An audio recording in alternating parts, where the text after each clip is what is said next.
अस्सलाम वालेकुम स्टूडेंट्स, मैं हूं राव जहांजेब अपने यूट्यूब चैनल फिजिसिस्ट जहांजेब के साथ। स्टूडेंट्स, आज के लेक्चर में हम चैप्टर नंबर 17 यानी फिजिक्स ऑफ सॉलिड्स को डिस्कस करेंगे।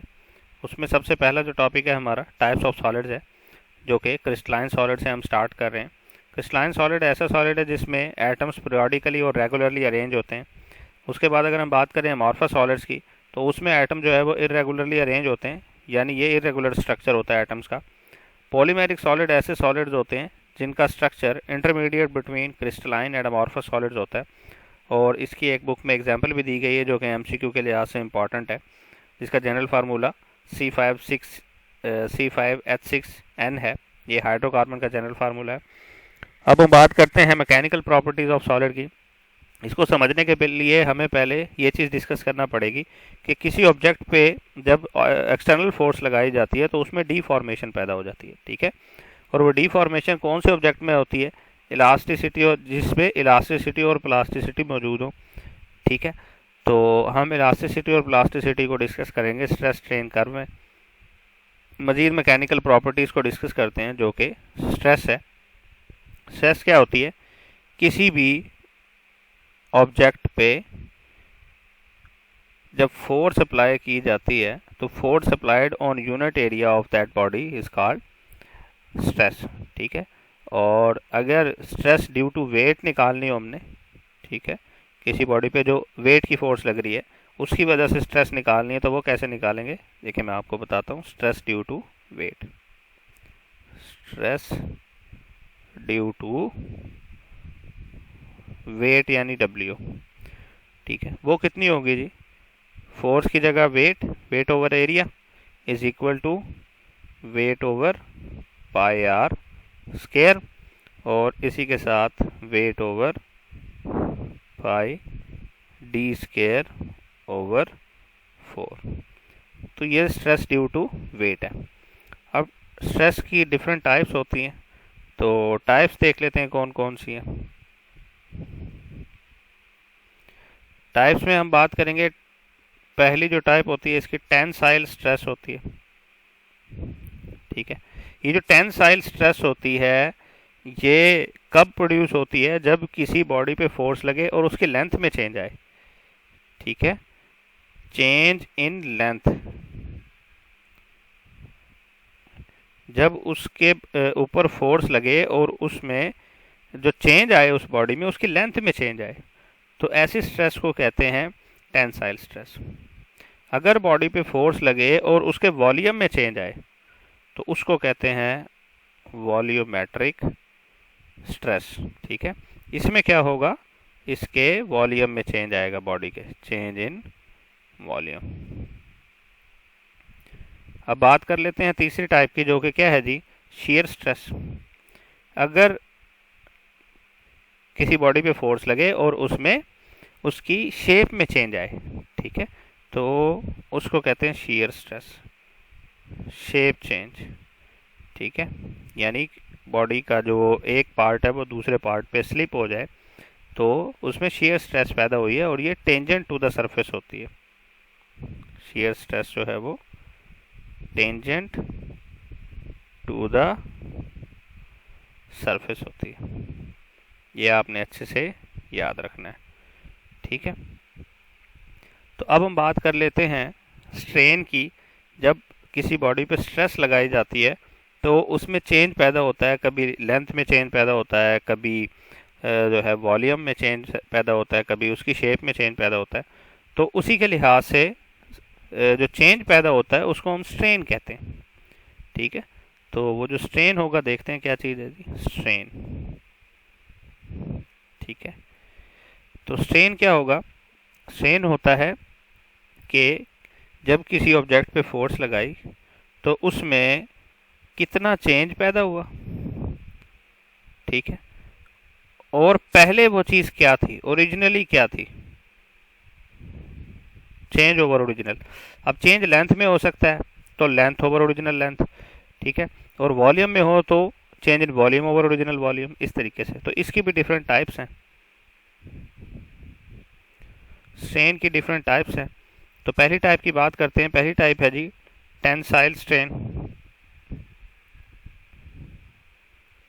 टेंसाइल स्ट्रेन जो है वो क्या होती है, change in length over original length, change in length over original length, क्योंकि लेंथ में चेंज आ रहा है ना। फार्मूला आप देख चुके हैं, चेंज डिवाइडेड बाय ओरिजिनल। और अगर बात करें किसकी जी, वॉल्यूमेट्रिक स्ट्रेन की, तो नाम से जाहिर है ये होगा change in volume over original volume. और अगर बात करें शियर स्ट्रेन की,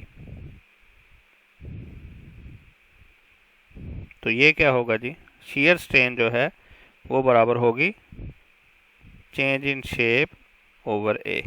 ठीक है, इसको हम टेन थीटा भी लिखते हैं, ये आपने अच्छे से याद रखना है। ठीक है, यहाँ पे एक छोटा सा इंपॉर्टेंट एमसीक्यू आपको बताऊंगा कि कौन सा ऑब्जेक्ट, ये दो ऑब्जेक्ट हैं, इनमें से आ जाता है कि कौन सा ज़्यादा इलास्टिक है। तो स्टील जो है वो रबर से ज़्यादा इलास्टिक है। Steel is more elastic, steel is more elastic than rubber. तो स्टील जो है वो रबर से भी ज़्यादा इलास्टिक है, ये आपने अच्छे से याद रखना है। अब हम बात कर लेते हैं इलास्टिसिटी या मॉडुलस ऑफ इलास्टिसिटी की। मॉडुलस ऑफ इलास्टिसिटी, तो ये जो मॉडुलस ऑफ इलास्टिसिटी है ये आपका बराबर होता है किसके जी, स्ट्रेस ओवर स्ट्रेन के। It is the ratio of stress to strain, ratio of stress to strain. ठीक है, कितनी स्ट्रेस लगाई और उसकी वजह से कितनी स्ट्रेन पैदा हुई, इनकी रेशियो लेनी है आपने। और इसकी भी डिफरेंट टाइप्स हैं। तो टाइप्स में सबसे पहली जो टाइप है यंग्स मॉडुलस है।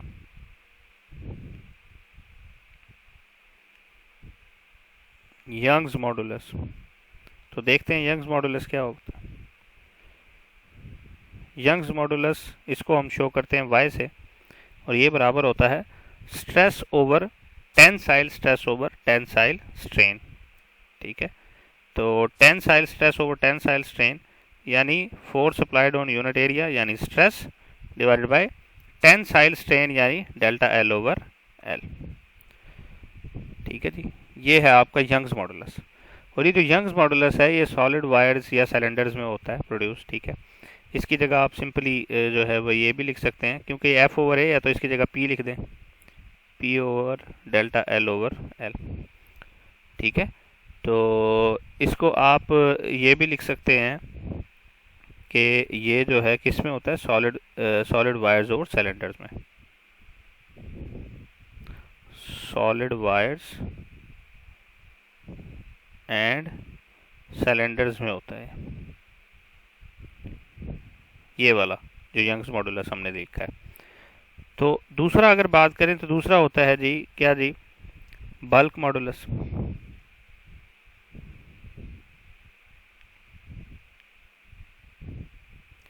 बल्क मॉडुलस, बल्क मॉडुलस क्या होता है, ये वॉल्यूमेट्रिक स्ट्रेन से रिलेटेड है। इसको हम शो करते हैं जी के से, और ये बराबर होता है स्ट्रेस ओवर वॉल्यूमेट्रिक स्ट्रेन यानी change in volume over original volume. ठीक है, इसको हम ऐसे भी लिख सकते हैं P over delta V over V, और P को हम लिख सकते हैं rho g h over delta V over V। ये रो जी एच क्यों लिखा है, क्योंकि ये सॉलिड लिक्विड और गैसेस तीनों में जो है ना होता है। बल्क मॉडुलस जो है वो सॉलिड लिक्विड और गैसेस तीनों के लिए होता है, ये आपने अच्छे से याद रखना है। ठीक है, तो नेक्स्ट देखते हैं जी जो कि क्या है, शेयर मॉडुलस।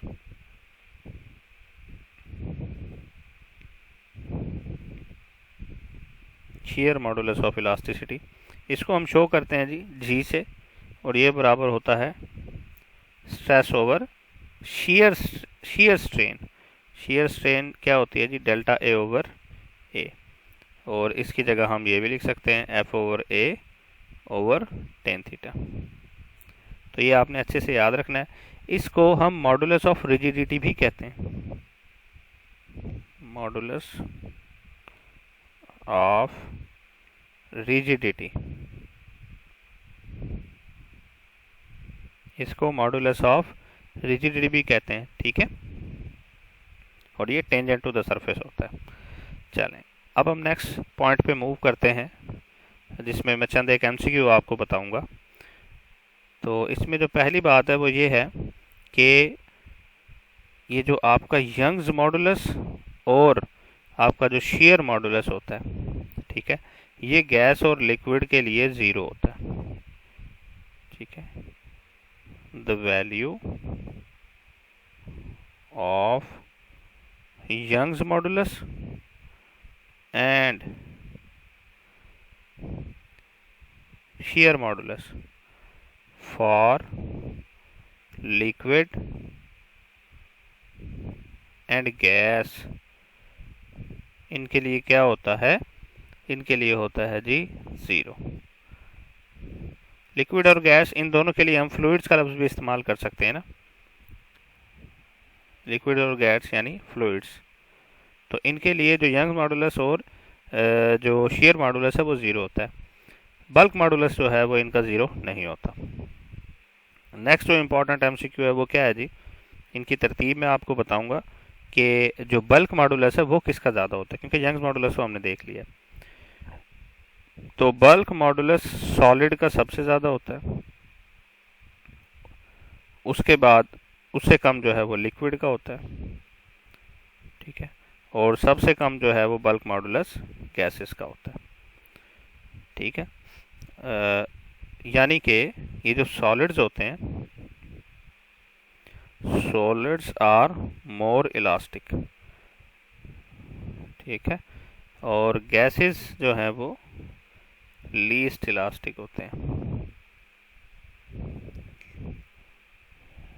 गैसेस कम इलास्टिक होती हैं, ठीक है। अब एक और टर्म मैं आपको बताना चाहूँगा जो कि है कंप्रेसिबिलिटी। और कंप्रेसिबिलिटी जो है, कंप्रेसिबिलिटी, ये कंप्रेसिबिलिटी इन्वर्सली प्रोपोर्शनल होती है जी आपके बल्क मॉडुलस के। तो अगर कंप्रेसिबिलिटी की तरतीब देखनी हो तो वो कैसे बनेगी कि कंप्रेसिबिलिटी जो है, चूंकि इन्वर्स रिलेशन है, तो कंप्रेसिबिलिटी जो है वो गैस की सबसे ज़्यादा होगी, ठीक है, उससे कम लिक्विड की होगी, ठीक है, और सबसे कम क्या होगी जी, सॉलिड्स की होगी, क्योंकि इन्वर्स रिलेशन है ना। तो इसकी तरतीब जो है बल्क मॉडुलस से उलट बन जाएगी बिल्कुल ही, ठीक है। तो ये आपने अच्छे से याद रखना है। अब यंग्स मॉडुलस के बारे में चंद एक इम्पॉर्टेंट एमसीक्यू मैं आपको बताता हूँ। यंग्स मॉडुलस,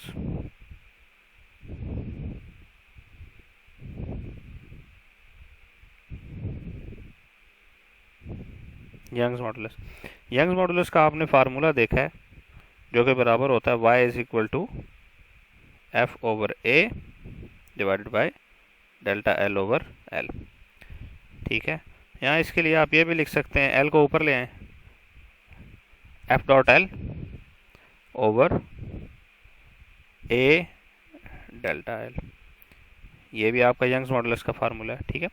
ये जो यंग्स मॉडुलस है ये इन चीज़ों में से किसी पे भी डिपेंड नहीं करता, फोर्स ऑन यूनिट एरिया या डेल्टा एल ओवर एल, इनमें से किसी चीज़ पे डिपेंड नहीं करता, ठीक है।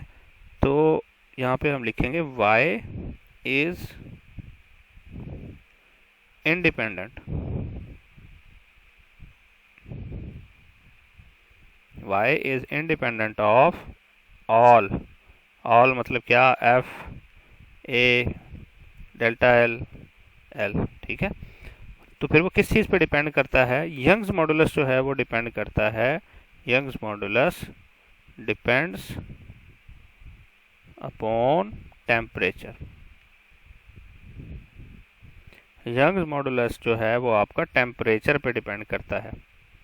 और किस तरीके से डिपेंड करता है, मैं यहाँ पे रिलेशन लिख रहा हूँ। यंग्स मॉडुलस जो है वो इन्वर्सली प्रोपोर्शनल टू टेम्परेचर होता है, ठीक है, जितना आप टेम्परेचर बढ़ाते हैं यंग्स मॉडुलस उतना ही कम होता जाता है चीज़ों का। तो ये आपने अच्छे से याद रखना है। अगर इसका ग्राफ बनाने की कोशिश करें तो कुछ इस तरीके से ग्राफ बनेगा यंग्स मॉडुलस और टेम्परेचर का। यहाँ पे यंग्स मॉडुलस रखें, यहाँ पे टेम्परेचर रखें, तो ये आपका ग्राफ होगा यंग्स मॉडुलस का। ठीक है, तो ये आपने अच्छे तरीके से याद रखना है। अब हम नेक्स्ट चीज़ पे चलते हैं, एमसीक्यू के लिहाज से डिस्कस करेंगे कि स्ट्रेन को कैसे कैलकुलेट किया जा सकता है। तो देखते हैं जी, स्ट्रेन कैलकुलेशन की बात कर रहे हैं। स्ट्रेन कैलकुलेशन, स्ट्रेन जो है वो कैसे कैलकुलेट की जा सकती है, क्योंकि इस तरीके के सवाल आते हैं।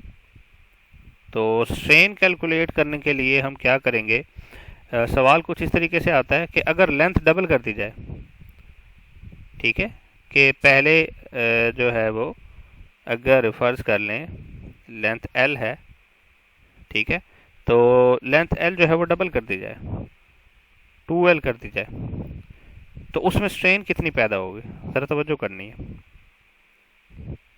स्ट्रेन बराबर होती है डेल्टा L ओवर L, यानी change in length over original length. तो पहले लेंथ जो है वो ये L2 माइनस L1 होगी ना, L2 minus L1 over L, और यहाँ से देखें L2 माइनस L1 ओवर, यहाँ पे क्या हो जाएगा L1। तो L2 बाद में कितनी होगी, 2L होगी, पहले कितनी थी L डिवाइड बाय L। तो ये किसके बराबर आ गया जी, 2L माइनस L, L और L ओवर L 1। ठीक है, अब अगर लेंथ को ट्रिपल कर दिया जाए, ठीक है, हम एक जनरल फार्मूला बनाना चाह रहे हैं, तो फिर कितने होगा स्ट्रेन, फिर बराबर होगा वही डेल्टा L ओवर L1, और फिर क्या हो जाएगा 3L minus L over L। तो ये क्या हो जाएगा जी, 3L minus L 2L, 2L divide by L 2। ठीक है, यानी आप देख रहे हैं कि अगर लेंथ को 2L कर रहे हैं, लेंथ डबल कर रहे हैं तो जवाब आ रहा है 1, ट्रिपल कर रहे हैं तो जवाब आ रहा है 2, अगर 4 टाइम्स कर दें जवाब आएगा 3। ठीक है, यानी अगर आप लेंथ को जितना बढ़ा रहे हैं उससे एक कम जो है ना जवाब आएगा। ट्रिपल कर रहे हैं तो जवाब आ रहा है 2, 4 टाइम्स कर देंगे जवाब आएगा 3। यानी कि हम यहाँ कह सकते हैं कि अगर लेंथ को n टाइम्स इंक्रीज किया जाए तो स्ट्रेन n-1 टाइम्स हो जाएगी। ठीक है, if length is n times, अगर लेंथ को कर दें आप n times, then n times increases, if length n time increases, strain is n-1। तो स्ट्रेन जो है वो n-1 टाइम्स होगी, ये आपने अच्छे से याद रखना है। ठीक है, 5 गुना कर दें तो स्ट्रेन जो है वो कितनी होगी, 4। अब हम निकालते हैं जो एक नेक्स्ट जिस तरीके का सवाल आता है कि परसेंटेज चेंज या परसेंटेज इंक्रीज निकालना होता है, इसमें लेंथ में स्ट्रेन निकालना होता है। तो परसेंटेज चेंज वो कैसे निकालते हैं, परसेंटेज चेंज सिंपली आप निकालते हैं किससे जी, परसेंटेज चेंज जो है आपका बराबर होता है is equal to delta L over L। ठीक है, ये तो हो गया स्ट्रेन मल्टीप्लाई 100, तो ये आ जाएगा आपका परसेंटेज चेंज। यहाँ आप इसको ऐसे भी लिख सकते हैं L dash minus L over L multiply by 100। ठीक है, L डैश बाद वाली लेंथ है जितनी हो गई बाद में, और L जो है वो पहले वाली थी। ठीक है, तो ये आपने अच्छे तरीके से याद रखना है। और ये जो स्ट्रेन है ये यूनिटलेस होती है, क्योंकि दोनों सेम क्वांटिटी के रेशो है। Strain is unitless. और यहाँ पे एक और एमसीक्यू बताना चाहूँगा कि जो यंग्स मॉडुलस है वो चूँकि F over A delta L over L होता है, तो डेल्टा एल ओवर एल का तो कोई यूनिट नहीं होता, तो यंग्स मॉडुलस एंड प्रेशर या स्ट्रेस हैज सेम यूनिट्स। तो जो आपका प्रेशर का यूनिट होगा यानी न्यूटन पर मीटर स्क्वायर, वही स्ट्रेस का होगा और वही आपका यंग्स मॉडुलस का भी यूनिट होगा। अब हम बात कर लेते हैं जी किसकी, हुक्स लॉ की। ये हुक्स लॉ क्या होता है? हुक्स लॉ, चलें जी हुक्स लॉ की बात करते हैं। हुक्स लॉ कहता है कि with in the elastic limit, जब तक इलास्टिक लिमिट हो, ठीक है, इलास्टिक लिमिट वो लिमिट होती है कि जिस लिमिट तक आप किसी ऑब्जेक्ट पे फोर्स लगा के उसको एक्सटेंड करें और जब छोड़ें तो वो वापस आ जाए, यानी उससे ज़्यादा फोर्स लगाएं, उससे ज़्यादा एक्सटेंशन प्रोड्यूस करें तो वापस नहीं आएगा। तो जिस लिमिट तक आप फोर्स लगा सकते हैं, जिस लिमिट तक फोर्स कोई भी ऑब्जेक्ट बर्दाश्त कर सकता है और उसके बाद और उस फोर्स से वो वापस आ जाए अपनी ओरिजिनल कंडीशन में, तो उसको इलास्टिक लिमिट कहते हैं। तो within the elastic limit, ठीक है जी, within the elastic limit, within elastic limit, elastic limit के अंदर अंदर क्या होता है, stress is directly proportional to strain. Elastic limit के अंदर अंदर जितनी आप स्ट्रेस लगाएंगे उतनी ही स्ट्रेन पैदा होगी, ठीक है। तो F इज इक्वल टू, आप पहले लिखते हैं F is equal to x, फिर इसको चेंज कर लेते हैं F is equal to k x, ठीक है। और यहीं से आपका जो है वो फार्मूला बनता है इलास्टिसिटी का। वैसे जैसे आपने लिखा stress is equal to strain, तो स्ट्रेस इज इक्वल टू, फिर आप क्या लगाएंगे, एक कांस्टेंट लगाएंगे, कांस्टेंट को हम कह देंगे जी इलास्टिसिटी, और मल्टीप्लाई स्ट्रेन। कांस्टेंट लगाया ना आपने, तो ये ही कांस्टेंट जो है वो इलास्टिसिटी होता है, Young's modulus. Elasticity is equal to stress over strain, ये आपने अच्छे से याद रखना है, ठीक है जी। और ये जो है वो स्ट्रेस और स्ट्रेन से इंडिपेंडेंट होता है, ये नेचर, टेम्परेचर और इम्प्योरिटी पे डिपेंड करता है, ठीक है। यहाँ पे लिख देता हूँ इलास्टिसिटी जो है वो डिपेंड्स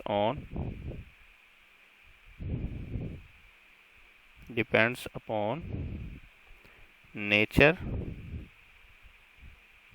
टेम्परेचर और इसके साथ साथ impurity.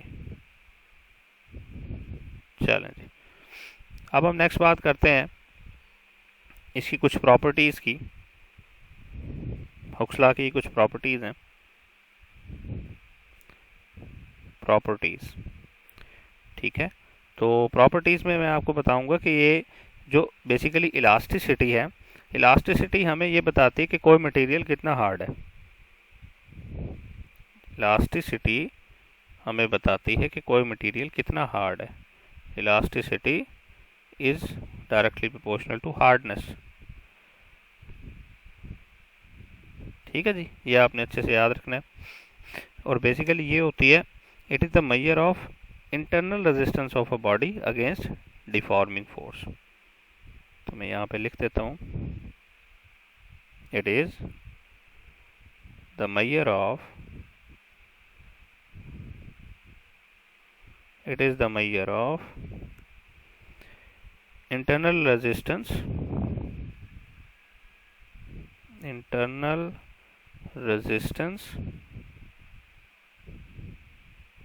of a body against deforming force, ठीक है। यानी ये किसी मटेरियल की वो प्रॉपर्टी है जिससे वो रेजिस्ट करती है किसके खिलाफ जी, डिफॉर्मिंग फोर्स पे, डिफॉर्मिंग फोर्स के खिलाफ, ठीक है। तो ये आपने अच्छे से याद रखना है, ठीक है जी। अब हम नेक्स्ट बात करते हैं अपनी स्ट्रेस और स्ट्रेन कर्व की। तो चलें देखें, स्ट्रेस स्ट्रेन कर्व।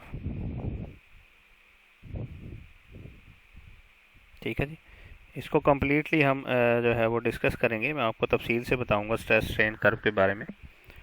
तो एक ग्राफ ड्रॉ करते हैं हम, जिसमें वाई एक्सिस पे जो है वो स्ट्रेस है और एक्स एक्सिस पे स्ट्रेन है। तो ये स्ट्रेस और स्ट्रेन के दरमियान रिलेशन बताने के लिए है। स्ट्रेस यानी सिग्मा और स्ट्रेन, इसकी जगह आप ये स्मॉल ई लिख लें। अब देखें, जब हम किसी बॉडी पे स्ट्रेस अप्लाई करते हैं, स्टार्ट में जब ऑब्जेक्ट पे हम स्ट्रेस अप्लाई करते हैं तो शुरू में जितनी स्ट्रेस अप्लाई करते हैं उतनी ही स्ट्रेन पैदा होती है। यानी स्ट्रेस और स्ट्रेन के दरमियान जो है वो प्रोपोर्शनैलिटी होती है, डायरेक्टली प्रोपोर्शनल होते हैं, लीनियर रिलेशन होता है। तो जितनी स्ट्रेस अप्लाई करते हैं उतनी ही ज़्यादा स्ट्रेन पैदा होती है स्टार्ट में। ठीक है, तो इस 0 पॉइंट से लेके जब हमने स्ट्रेस अप्लाई की तो जितनी स्ट्रेस अप्लाई कर रहे थे उतनी ही स्ट्रेन पैदा हो रही थी। और इस पॉइंट ए पर पहुंचकर जब बॉडी इस पॉइंट ए तक स्ट्रेस बर्दाश्त कर लेती है तो यहाँ पे जो स्ट्रेस होती है उसको हम कहते हैं प्रोपोर्शनल लिमिट। ठीक है, तो इसको हम प्रोपोर्शनल लिमिट किस लिए कहते हैं, क्योंकि यहाँ तक स्ट्रेस और स्ट्रेन आपस में प्रोपोर्शनल रहता है। ठीक है, यहाँ पे जो स्ट्रेस होती है, मैं यहाँ पे लिख रहा हूँ आपके सामने, उसको हम शो करते हैं जी सिग्मा पी से। ठीक है, और इसका नाम जो है वो प्रोपोर्शनल लिमिट है। प्रोपोर्शनल लिमिट, इस स्ट्रेस का नाम है जी प्रोपोर्शनल लिमिट। यानी यहाँ तक स्ट्रेस और स्ट्रेन आपस में क्या रहेंगे, प्रोपोर्शनल रहेंगे। ठीक है, उसके बाद क्या होता है कि अब आप स्ट्रेस अप्लाई करते हैं तो जितना स्ट्रेस अप्लाई करते हैं स्ट्रेन उससे थोड़ा ज़्यादा पैदा होता है। ठीक है, यानी कुछ इस तरीके से ग्राफ आगे बढ़ता है। ठीक है, अब होता ये है कि आपने स्ट्रेस इतनी ज़्यादा अप्लाई नहीं की, अब स्ट्रेन ज़्यादा पैदा हो रहा है इसके बाद। ठीक है, तो एक ख़ास पॉइंट पे पहुंच के, यानी हम कहते हैं कि पॉइंट बी पे पहुंच के, जब पॉइंट बी पे पहुंच गया तो अब जितनी आपने स्ट्रेस अप्लाई की हुई है, ठीक है, उस स्ट्रेस को आप कहते हैं इसकी इलास्टिक लिमिट। ठीक है, अब ए से बी तक स्ट्रेस और स्ट्रेन आपस में डायरेक्टली रिलेट तो नहीं कर रहे। ठीक है, डायरेक्टली प्रोपोर्शनल तो नहीं है, लेकिन क्या है, अगर बी पे आप बी से अगर आप छोड़ दें ऑब्जेक्ट को तो ये वापस अपनी ओरिजिनल कंडीशन में आ जाएगा। तो पॉइंट बी को आप यील्ड पॉइंट भी कहते हैं। ठीक है, तो पॉइंट बी को आप जो है ना यील्ड पॉइंट भी कहते हैं, और इस पे जो स्ट्रेस होती है उसको आप इलास्टिक लिमिट भी कहते हैं, सिग्मा ई करते हैं, और यहाँ पे जो स्ट्रेस है उसको आप कहते हैं इलास्टिक लिमिट। यानी यहाँ के बाद भी अगर ऑब्जेक्ट को छोड़ा तो वो वापस अपनी इनिशियल कंडीशन में आ जाएगा। और इस पॉइंट बी को आप इसके साथ साथ क्या कहते हैं जी, पॉइंट बी को आप यील्ड पॉइंट भी कहते हैं। चलें, अब हम आगे चलते हैं। पॉइंट बी के बाद क्या होता है, अब इससे अब मज़ीद अगर आप स्ट्रेस अप्लाई करते हैं तो उसके बाद ऑब्जेक्ट जो है उसका स्पेसिमेन परमानेंटली चेंज हो जाता है, और इसके बाद वो वापस अपनी कंडीशन में नहीं आएगा अगर आप उसको छोड़ दें। ठीक है, तो इसके बाद क्या होगा, ये इस तरीके से ग्राफ आपका मूव करेगा और एक ख़ास पॉइंट यानी पॉइंट सी पे पहुंच के, ठीक है, यहाँ से मैं बना देता हूँ दोबारा। ठीक है, तो पॉइंट सी पे आ जाएगा। पॉइंट सी के ऊपर जो आपकी स्ट्रेस होगी उसको आप कहते हैं यूटीएस यानी अल्टीमेट टेंसाइल स्ट्रेस। ठीक है जी, यहाँ पे मैं लिख रहा हूँ, इसको कहते हैं सिग्मा एम और इसका नाम है अल्टीमेट यूटीएस लिख रहा हूँ सिर्फ, और यूटीएस का मतलब यहाँ पे बता रहा हूँ, यूटीएस अल्टीमेट टेंसाइल स्ट्रेस। ठीक है, और इसी को हम यूटीएस को ही हम nominal strength of a material भी कहते हैं। क्यों कहते हैं अभी बताता हूँ। बात यह है कि सी पर जब हम पहुंच गए हैं, सी पर जो स्ट्रेस है वो उस स्ट्रेस तक जब हम पहुंच जाएंगे तो उसके बाद मटेरियल जो है वो फ्रैक्चर होना स्टार्ट हो जाएगा। उसके बाद मटेरियल जो है वो ब्रेक होना शुरू हो जाएगा। उससे पहले पहले मटेरियल ब्रेक नहीं होगा। तो बी से सी तक आखिर क्या हुआ है, ठीक है, क्योंकि ओ से बी तक तो अगर ऑब्जेक्ट को आप छोड़ दें तो वो वापस आ जाएगा। बी से सी तक क्या होगा, वो वापस नहीं आएगा। और ये जो ओ से बी तक वाला जो पोर्शन है, इसको हम कहते हैं इलास्टिसिटी। ओ टू बी, इसको कहते हैं इलास्टिसिटी। किसी भी मटेरियल की वो प्रॉपर्टी जिससे वो अपनी ओरिजिनल कंडीशन में वापस आ जाता है, इलास्टिसिटी कहते हैं। और ओ से बी तक है। तो बी से सी तक क्या होगा, बी से सी तक होगा ये प्लास्टिसिटी। प्लास्टिसिटी वो प्रॉपर्टी होती है जिससे मटेरियल का स्पेसिमेन तो पूरी तरह चेंज हो जाता है परमानेंटली, वो वापस तो नहीं आता अपनी ओरिजिनल कंडीशन में, लेकिन वो ब्रेक भी नहीं करता। ठीक है, बी से सी तक जो है वो प्लास्टिसिटी है, यानी प्लास्टिक डिफॉर्मेशन है। बी से सी के बाद वो जो है फ्रैक्चर होना स्टार्ट हो जाएगा। ठीक है, और पॉइंट डी पे पहुंच के, ये अब पॉइंट डी पे पहुंच गए हैं हम। डी पे पहुंच के जो उसकी स्ट्रेस होगी वो कहलाएगी ब्रेकिंग स्ट्रेस। ठीक है, या फ्रैक्चर स्ट्रेस। तो इस पे क्या होगा जी, मटेरियल ब्रेक हो जाएगा या फ्रैक्चर हो जाएगा। ठीक है, तो ये है आपकी स्ट्रेस स्ट्रेन कर्व, इसको आपने अच्छे से याद रखना है। अब इसी की बेस पे ब्रिटल सब्सटेंस और डक्टाइल सब्सटेंसेस के दरमियान हम फ़र्क कर सकते हैं। यानी अगर मैं बात करूं ब्रिटल सब्सटेंसेस की, ब्रिटल सब्सटेंसेस ये कौन से होते हैं? देखें, ब्रिटल सब्सटेंसेस वो सब्सटेंसेस होते हैं कि जिनमें इलास्टिक लिमिट के बाद ऑब्जेक्ट जो है वो ब्रेक हो जाता है। यानी ओ से बी तक जाएगा और बी के बाद मज़ीद स्ट्रेस अप्लाई करेंगे तो वो ब्रेक हो जाएगा। ठीक है, वो प्लास्टिक डिफॉर्मेशन परफॉर्म नहीं करेगा, उनमें प्लास्टिसिटी नहीं होगी। ठीक है, मटेरियल या सब्सटेंस जो कि ब्रेक्स, मैं लिख देता हूँ, जो कि ब्रेक हो जाए यानी टूट जाए, in which material breaks just after elastic limit. ठीक है, अगर इलास्टिक लिमिट के just after elastic limit material break हो जाए तो उन्हें ब्रिटल सब्सटेंसेस कहते हैं। और अब मैं आपको बताऊंगा डक्टाइल सब्सटेंसेस कौन से होते हैं। मैं यहाँ पे लिख देता हूँ, डक्टाइल सब्सटेंसेस, ऐसे सब्सटेंसेस जो इलास्टिक लिमिट के बाद प्लास्टिक डिफॉर्मेशन से भी गुजरते हैं, विच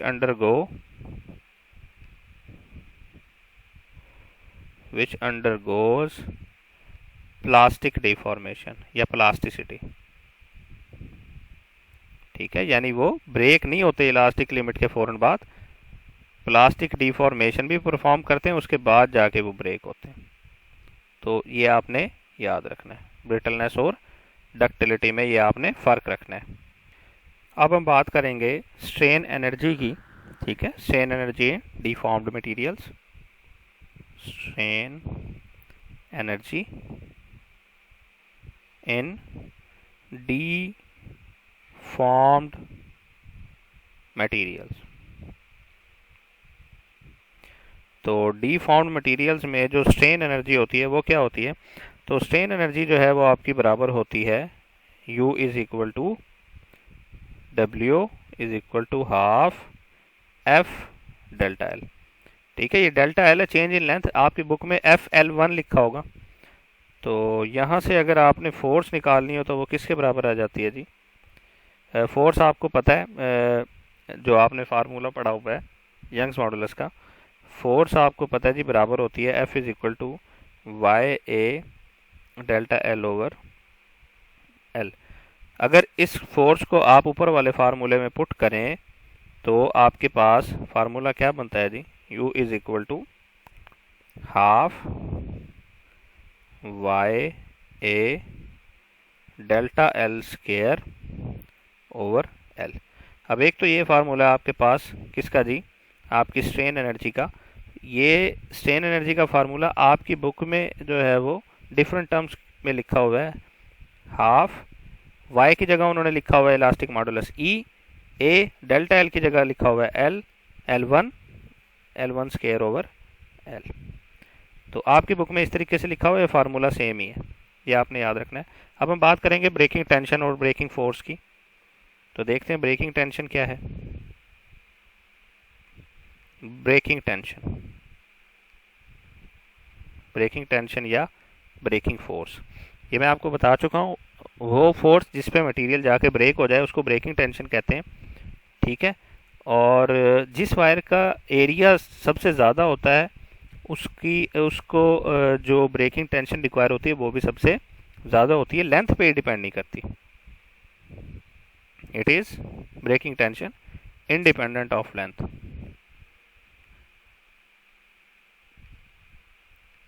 इंडिपेंडेंट ऑफ लेंथ। तो हम अगली बात कर लेते हैं कि ये किस किस चीज़ों पर डिपेंड करती है। ये डिपेंड करती है जी एरिया पे, और एरिया के साथ डायरेक्ट रिलेशन रखती है। F2 over F1 is equal to A2 over A1, ठीक है। तो डायरेक्ट रिलेशन रखती है, और यहाँ से अगर आप F2 निकालते हैं तो F2 is equal to F1 A2 over A1, यानी F2 जो है आपकी वो बराबर होती है n टाइम्स ऑफ F1, ठीक है। यानी अगर आप एरिया को डबल कर दें तो 2 टाइम्स ऑफ F1 हो जाएगी। डायरेक्ट रिलेशन है ना। अब हम बात कर लेते हैं इसका रिलेशन किसके साथ जी? इसका रिलेशन रेडियस के साथ, वायर का radius F2 over F1 radius के साथ इसका जो है वो डायरेक्ट रिलेशन होता है, क्योंकि एरिया की जगह ही हम एरिया को ही हम क्या करते हैं, पाई आर स्क्वायर पुट करते हैं। लेकिन R2 ओवर R1 और इसके साथ स्क्वायर, और यहाँ से अगर आप F2 निकालना चाहते हैं तो वो बराबर आ जाता है किसके जी? R2 ओवर R1 स्क्वायर और साथ F1। और यहाँ से अगर आप देखें तो F2 is equal to n square F1 होगा, क्योंकि रेडियस का स्क्वायर है ना। नेक्स्ट रिलेशन हम देखेंगे इसका डायमीटर के साथ। तो डायमीटर के साथ रिलेशन कुछ इस तरीके से बनेगा, F2 over F1 is equal to D2 over D1 square, और ये बन जाएगा अगर F2 निकालना हो तो F2 is equal to D2 over D1 square और साथ F1। और यहाँ से आप क्या लिख सकते हैं, F2 is equal to n square F1। तो ये आपने अच्छे से याद रखना है। ब्रेकिंग टेंशन जो है वो इस तरीके से डिपेंड करती है डिफरेंट क्वांटिटीज़ के ऊपर, ठीक है जी। अब हम नेक्स्ट चीज़ डिस्कस करते हैं जो कि इलेक्ट्रिकल प्रॉपर्टीज़ हैं। अब हम डिस्कस करेंगे इलेक्ट्रिकल प्रॉपर्टी, जिसमें हम एनर्जी बैंड थ्योरी से स्टार्ट करेंगे। एनर्जी बैंड थ्योरी ये कहती है कि इलेक्ट्रॉन अपने न्यूक्लियस के गिर्द जब घूम रहा होता है तो वो अपने डिफरेंट शेल्स में घूम रहा होता है, और वो शेल जो है वो डिफरेंट एनर्जी लेवल्स में डिवाइड हो जाता है, ठीक है। उन एनर्जी लेवल्स के बारे में उसने बताया। तो उसने बताया कि जो आउटर मोस्ट जो आपका शेल होता है उसको वैलेंस शेल कहते हैं। वैलेंस शेल जो है वो आपका क्या होता है जी? Outermost shell, outermost shell होता है। और आउटर मोस्ट शेल में जो इलेक्ट्रॉन्स होते हैं उनको क्या कहते हैं? वैलेंस इलेक्ट्रॉन्स, ठीक है। आउटर मोस्ट शेल में जो इलेक्ट्रॉन होते हैं उनको वैलेंस इलेक्ट्रॉन कहते हैं। और उसको उसने जो है कह दिया कि ये जो वैलेंस शेल में जो इलेक्ट्रॉन्स होते हैं उस वैलेंस शेल को हम कहते हैं वैलेंस बैंड। जिसमें वैलेंस इलेक्ट्रॉन्स होते हैं उनको उस पोर्शन को हम कहते हैं वैलेंस बैंड। और वैलेंस बैंड की क्या डेफिनेशन होगी यहाँ से, top most occupied level. Occupied का मतलब है जिसमें इलेक्ट्रॉन्स फील्ड हो। Top most occupied level is called valence band. तो वैलेंस बैंड में इलेक्ट्रॉन जो है वो मौजूद होते हैं, लेकिन वो इलेक्ट्रिसिटी को कंडक्ट नहीं करते। ठीक है, तो these electrons do not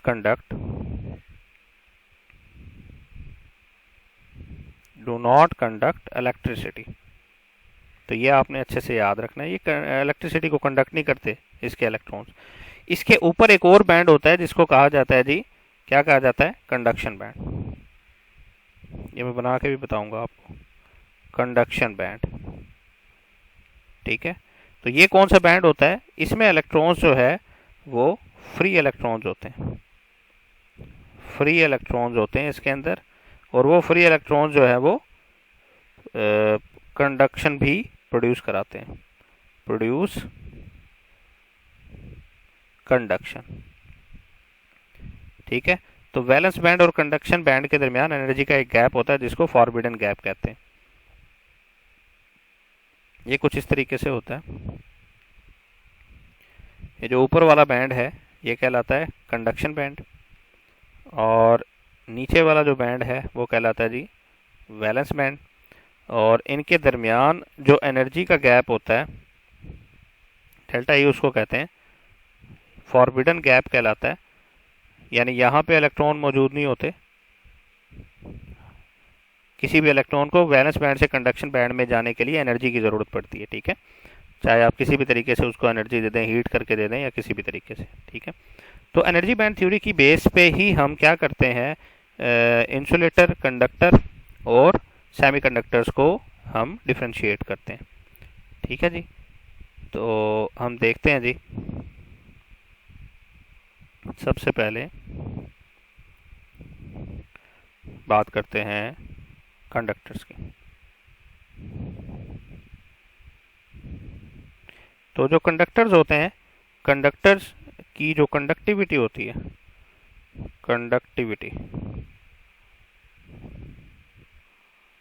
conductors की जो कंडक्टिविटी होती है वो बराबर होती है 10⁷ पर ओहम पर मीटर।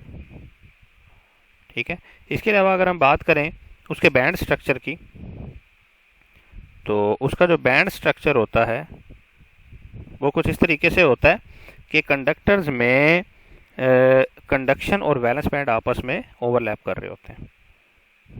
तो ये आपका जो है वो कंडक्शन बैंड है। ठीक है, और आपका जो वैलेंस बैंड है यहाँ पे वो क्या कर रहा होगा, यहाँ पे इसमें ओवरलैप कर रहा होगा वैलेंस बैंड। ठीक है, ये वैलेंस बैंड है और इसी के साथ ही ये कंडक्शन बैंड है। यानी इसमें आपको क्या करना होता है कि इलेक्ट्रॉन को वैलेंस बैंड से कंडक्शन बैंड में जाने के लिए किसी फोर्स की जो है वो रिक्वायरमेंट नहीं होती। Valence band and conduction band overlap, no energy is required to move from valence band to conduction band. ठीक है, तो यहाँ पे मैं एक और चीज़ बता देता हूँ आपको, जो कि है इसका जो बैंड गैप है वो क्या होगा, 0। क्योंकि बैंड का गैप तो है ही नहीं, बैंड गैप या फॉरबिडन गैप वो तो 0 है। क्यों 0 है, क्योंकि वैलेंस बैंड और कंडक्शन बैंड आपस में ओवरलैप कर रहे हैं। ठीक है, तो यहाँ पे कुछ और प्रॉपर्टी बताऊंगा। इसका जो कंडक्शन बैंड है वो एम्प्टी होता है।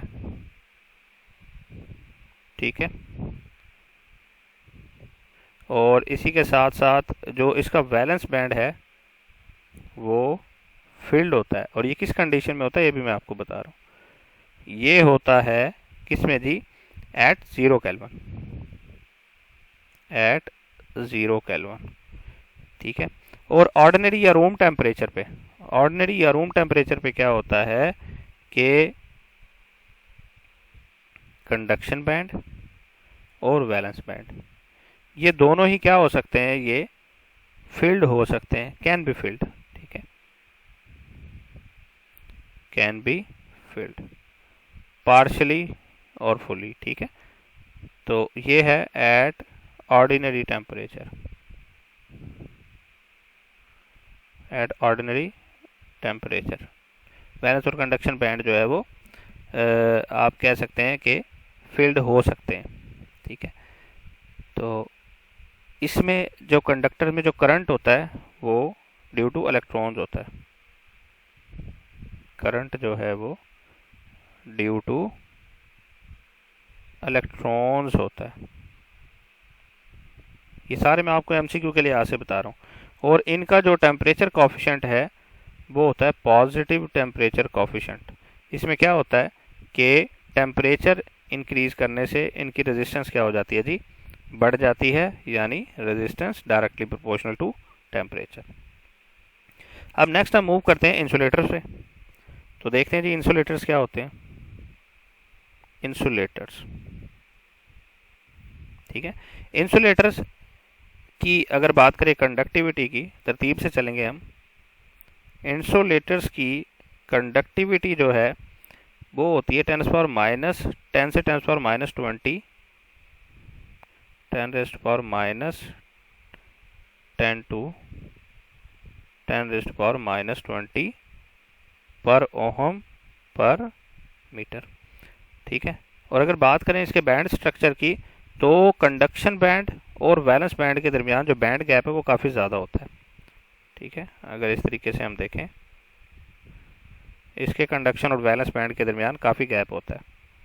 तो अगर ये इसका कंडक्शन बैंड है तो ये इसका वैलेंस बैंड है, तो इनके दरमियान जो एनर्जी गैप होता है वो काफ़ी ज़्यादा होता है। Large band gap, large forbidden gap तकरीबन कितना होता है जी forbidden gap? 3 electron volt to 7 electron volt होता है, काफ़ी ज़्यादा होता है। इलेक्ट्रॉन्स को ये क्रॉस करने के लिए काफ़ी एनर्जी की ज़रूरत होती है, जो कि मोस्टली नहीं होती, और इसमें करंट होता ही नहीं है। ठीक है, और इसमें अगर बात करें 0 केल्विन पे, तो 0 केल्विन पे कंडक्शन बैंड जो है वो क्या होता है जी, एम्प्टी होता है। ठीक है, और वैलेंस बैंड जो है वो क्या होता है जी, आपका वैलेंस बैंड फील्ड होता है। और ये किस पे है मैं बता रहा हूँ, एट 0 केल्विन। ठीक है जी, अब बात करते हैं ऑर्डिनरी टेम्परेचर पे। ऑर्डिनरी टेम्परेचर पे भी यही कंडीशन होती है, कंडक्शन बैंड एम्प्टी होता है और वैलेंस बैंड जो है वो फील्ड होता है। अब वैलेंस बैंड फील्ड होने का फ़ायदा नहीं है ना, क्योंकि उसके इलेक्ट्रॉन कंडक्ट नहीं करते एट ऑर्डिनरी टेम्परेचर या रूम टेम्परेचर। ठीक है, ये हमने डिस्कस कर लिया। इसका पॉजिटिव या नेगेटिव टेम्परेचर कॉफिशिएंट होता नहीं है। अब ये जो कंडक्टर और इंसुलेटर हैं, ये फ्री इलेक्ट्रॉन थ्योरी की बेस पे भी डिफाइन किए जा सकते हैं। ठीक है, लेकिन जो सेमीकंडक्टर है उसको फ्री इलेक्ट्रॉन थ्योरी जो है वो जो है एक्सप्लेन नहीं करती थी, इसलिए बैंड थ्योरी जो है वो आपकी सेमीकंडक्टर्स को भी एक्सप्लेन करती है। तो यहाँ बता देता हूँ, फ्री इलेक्ट्रॉन थ्योरी जो है वो एक्सप्लेन करती है कंडक्टर्स और इंसुलेटर्स को only, conductors and insulators only. जबकि आपकी जो बैंड थ्योरी है, बैंड थ्योरी जो है वो कंडक्टर्स, इंसुलेटर्स और सेमीकंडक्टर्स तीनों को डिफाइन करती है। ये आपने याद रखना है। तो अब हम नेक्स्ट बात करते हैं सेमीकंडक्टर्स की। सेमीकंडक्टर्स की प्रॉपर्टीज को डिस्कस करेंगे। सेमीकंडक्टर्स, तो चलें स्टार्ट करते हैं। सेमीकंडक्टर्स कौन से होते हैं? सेमीकंडक्टर्स वो होते हैं जिनकी कंडक्टिविटी की जो वैल्यूज होती हैं वो 10⁻⁻6 से 10⁻⁻4 होती हैं।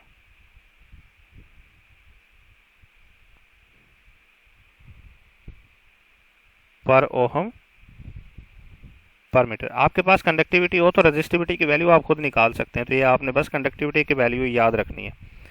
इसमें जो कंडक्शन और वैलेंस बैंड के दरमियान जो फॉरबिडन गैप है वो होता तो है, लेकिन इंसुलेटर की निस्बत ज़रा कम होता है, मतलब कि टेम्परेचर बढ़ा के इसको क्रॉस किया जा सकता है। ये कंडक्शन बैंड है और ये वैलेंस बैंड है। तो कंडक्शन और वैलेंस बैंड के दरमियान फॉरबिडन गैप होता तो है लेकिन कम होता है।